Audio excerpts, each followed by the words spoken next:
Your kitchen is another area where you can make a big difference in your energy costs. The appliances in here and in your utility room usually add up to about 20% of the total energy you usually use. Let's start with the refrigerator. When was the last time you took a look behind this bad boy? Hey, the older units used to have the coils back behind the unit, but now on these new ones, the coils are located underneath. So let's take a look, shall we? Okay, this is why we want to clean this at least once a year with a vacuum and a brush to clean off these coils. And these door seals, well, they need to be kept clean to ensure maximum integrity.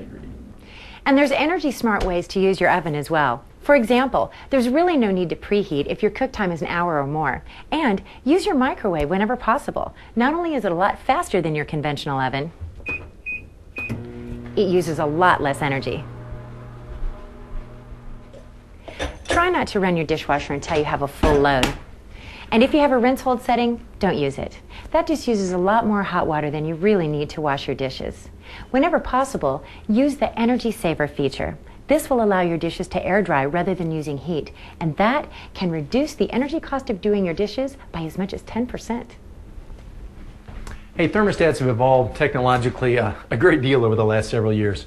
Now many homes come equipped with a digital control that automatically adjusts for times when you're asleep or maybe, say, away from the house for a while and you don't need to use all that energy. Right. Now, if you have one of these kind of thermostats, take the time to get to know all of its energy-saving features and use them. And if you don't have a digital thermostat, well, consider installing one because typically the energy savings pay for itself in the first year. That's right. But no matter what type of thermostat you have, we recommend that you adjust your settings to between 78 and 80 degrees in the summertime, and a setting of 68 works great for the winter months. But keep in mind, if you're comfortable with going just a little bit lower in the winter or a little bit higher in the summer, each degree of adjustment is worth a reduction of about 3 to 5% in the cost to heat and cool your home. It's worth it. It is, you're right. By the way, if you're going to be gone for a while in those summer months, we recommend that you raise the temperature setting on your thermostat between 5 to 10 degrees. It'll make a big difference. Yeah, that's just right. You can also help your heating and cooling system work more efficiently by using sunlight to your advantage. During the winter months, open up your window coverings and let the sunlight into your home. During the warmer months, try to keep the sunlight out. Of course, it takes less energy to operate a fan than it does your cooling system. So you want to use fans wherever and whenever possible. And you've probably seen these compact fluorescent light bulbs in stores. Now sure, they cost a little more, but they last a lot longer and they provide light much more efficiently. So you want to use these in your lamps or your hallways, in the kitchen, any place the lights are going to be on for an extended period of time. You'll be amazed at how much energy you can save. Not to mention how much you'll save when you shut off the lights, as well as other appliances when you're not using them.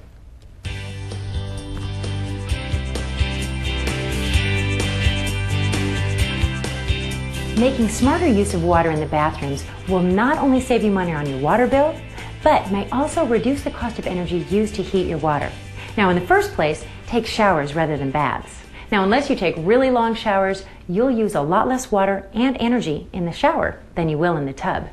And you can install energy-saving shower heads and faucet aerators to make even more efficient use of water in the bathroom.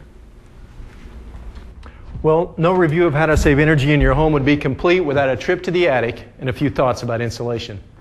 You've probably seen or heard about the R rating and how it applies to insulation. These are the figures that tell you how effective the insulating material is at stopping the movement of heat into or out of your home. The higher the R rating, the more insulating you're getting. Insulation can be an irritant to your skin and respiratory system, so you want to make sure you wear gloves and a dust mask. You might also want to wear a long sleeve shirt and use a pair of safety goggles for extra protection. Before you add insulation to the attic, make sure you caulk any openings where wires or pipes come into the attic. Now you can have insulation blown in, or you can do it yourself with a blower that you can rent or borrow. Another option for do-it-yourselfers is to install these backed fiberglass rolls. Just roll them out between the rafters, being careful not to compress them or to leave any gaps along the edge. Now, if there's already insulation in the attic, you can enhance your home's energy efficiency by adding more. You want to achieve a minimum of R30 insulation. And one more word of advice. Keep your insulation free and clear of any wiring boxes or light fixtures that penetrate the attic. This way you can avoid any risk of a fire.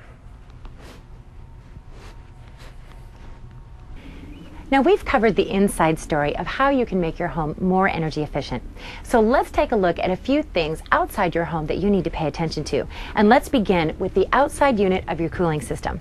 Hey, remember when we talked about having your furnace serviced once a year? Right.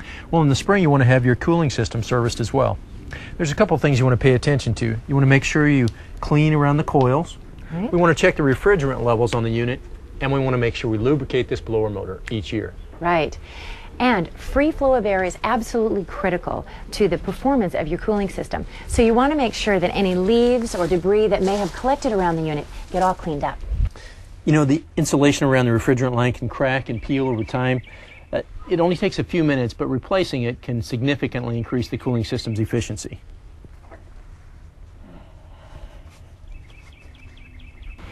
As any Kansan knows, the wind is always huffing and puffing at your home's energy efficiency.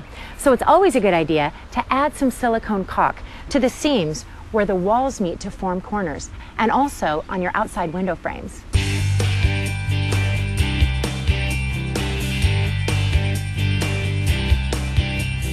Well, we've given you a house full of ways to increase your home's energy efficiency. Thanks. You bet. Hey, you can get more information if you go online to westarenergy.com. Just click on Residential Efficiency Center. You know, they even have a calculator on there so you can project your actual savings. Cool. Yeah. Well, we'd like to thank you for taking the time to learn how you can make your home more energy efficient. And if you invest the time to make these improvements, you can be sure that your energy costs will be significantly reduced. And as valuable as your home is now, it'll only increase in value with every energy dollar you save. That's right.